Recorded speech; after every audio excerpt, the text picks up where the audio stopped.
કીના લઈ તો જા, કેટલી વાર હોય, મને મંદિર જવાનું મોડું થાય છે. એ હા લાવી. કોણ જાણે એના મનથી સમજતી જ નથી. એને ખબર છે કે મારા આ ટાઈમે મંદિરે જવાનું હોય તો ચા માગ્યા પેલા કોઈ દિવસ એને આપતી જ નથી. આટલા વર્ષ વહી ગયા, મેં લગ્ન કરીને આવી તોય એને એમ નથી થતું કે ટાઈમ ટુ ટાઈમ હું ચા આપી દઉં. માગ્યા પેલા કોઈ દી એને ચા નથી દીધી. જાણે આ ઘરમાં વહુ લાવ્યા છે કે નોકરાણી ખબર નથી પડતી. બધા નાનું આવે મોટું આવે, બધા આ કરી દો, ભાભી આ કરી દો, જેઠાણી આ કરી દો, દેરાણી આ કરી દો. મને તો બધા ઢોલ જ સમજે છે, વગાડી વગાડીને વયા છે. કયું ની અંદરથી બડબડ કરસ, મને બધું સંભળાય છે અહીંયા. તને કોઈ ઢોલ સમજતું નથી, તું બધાને ઢોલ સમજીને વગાડસ. હું ઢોલ સમજીને વગાડતી હોત ને તો બધા કેમ પોતપોતાનું કામ નથી કરી લેતા. લપ મૂક અને તું ચા લાવ ને, મને મોડું થાય છે મંદિરે જવાનું, કેમ ખબર નથી પડતી તને? આ હારું લાવું છું. લ્યો મમ્મી ચા. આમ સાંભળ, મારે મંદિરેથી આવતા થોડુંક મોડું થશે. કેમ મમ્મી મોડું થશે? ક્યાંક અમારે વહુની પંચાયત કરવાની મીટિંગ નથી રાખી ને? આમ છાની માની હેઠી બેસને અમે હું પંચાયત કરવા જઈ છે, અમારે કઈ બીજું કઈ કામ નથી, ઈ જ કામ છે. હું તો કામ હું કરો છો? પાડોશીનું કામ કરો છો? ઘરમાં તો અહીંથી અહીંયા કપે નથી મૂકતા. આજે મારી બેનપણી હારે જવાનું છે બજારમાં, એમ કહું છું. એમ તો સીધી રીતે એમ કેવાય ને, સીધી રીતે તો કહું છું. એમ કે બજારમાં શું કરવાનું જાવું છે તમારે? તારે શું કામ છે? મારે જે લાવવું હશે હું લઈ આવીશ. તો તમે બજારમાં જાઓ છો ને તો મારી માટે 2 ડ્રેસ ને 2 સાડી લેતા આવજો. મારી પાસે કાંઈ એટલા બધા પૈસા નથી. પરમદી તાર મમ્મી ને તાર બેન આવવાના છે, એને કેજે લેતા આવે. ને વિચારી લેજો મમ્મી, તમને કહું છું એકવાર. એમને તું ધમકી દેતી નહીં હો મને. આ પ્રોપર્ટી હજી મારા નામે જ છે. મમ્મી ભટપણમાં દીકરો ને બહુ જ કામ આવે હો. મારે એક દીકરી એ છે, એ બધું કામ કરે. ઘરનું કામ તો કઈ કરતી નથી, અને સાસુની સેવાય કરતી નથી, સાસુનું માનતી નથી. તમારું શું માને? તમારો પગ ભાંગ્યો તો એ વહી ગઈ સીધી ઘરે, કામ કરવું પડે એટલે. હા ભાઈ, તું તો બહુ કામ કરી એવી છો.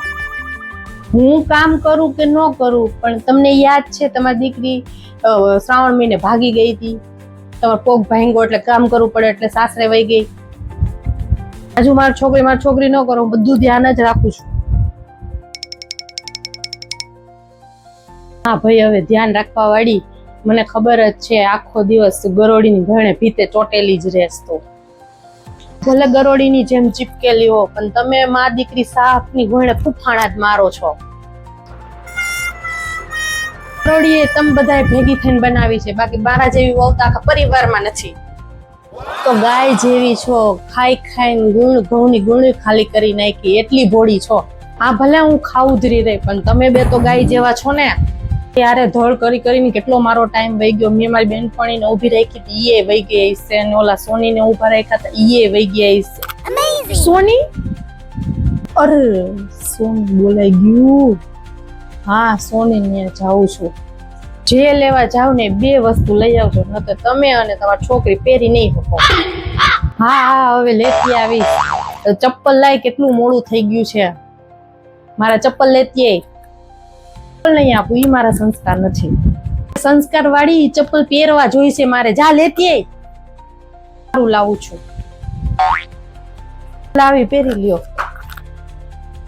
અરે મારે ક્યાં બોલાઈ ગયું આ સોની નું. હવે આ મને નહીં મૂકે, લાવવું જ પડશે આના માટે કઈક. મૂક્યા છે, ક્યાં રહી ગયા મમ્મી?